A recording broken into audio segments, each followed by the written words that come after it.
மகாராஷ்டிரா மாநிலம் நாக்பூரில் உள்ள RSS நிறுவனர்கள் கேசவ் பலிராம் ஹெட்கேவர், MS கோல்வாக்கர் ஆகியோரின் நினைவிடங்களுக்கு பிரதமர் மோடி நேரில் சென்று அஞ்சலி செலுத்தினார். நாக்பூரில் உள்ள RSS அமைப்பின் தலைமையகத்தில் இன்று குடிபத்வா விழா நடைபெற்றது. இதில் கலந்து கொள்வதற்காக நாக்பூர் விமான நிலையம் சென்ற பிரதமர் மோடியை மகாராஷ்டிரா முதலமைச்சர் தேவேந்திர பட்னாவிஸ், மத்திய அமைச்சர் நிதின் கட்காரி ஆகியோர் வரவேற்றனர்.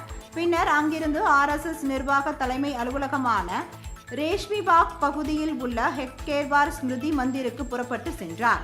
அங்கு RSS நிறுவன தலைவர்களான டாக்டர் ஹெட்கேவார், குருஜி கோல்வர்கர் ஆகியோரின் நினைவிடங்களில் மலர்தூவி மரியாதை செலுத்தினார். பின்னர் அங்குள்ள பார்வையாளர் புத்தகத்தில் பிரதமர் மோடி கையெழுத்திட்டார். அதனைத் தொடர்ந்து அவர் RSS தலைவர்களுடன் ஆலோசனை நடத்தினார். அப்பொழுது பரம பூஜ்னியா டாக்டர் ஹெட்கேவர் மற்றும் பூஜ்ய குருஜியின் நினைவுகளை போற்றும் இந்த ஸ்மிருதி மந்திருக்கு வருகை தந்ததில் நான் பெரும் மகிழ்ச்சி அடைகிறேன் என்று தெரிவித்தார்.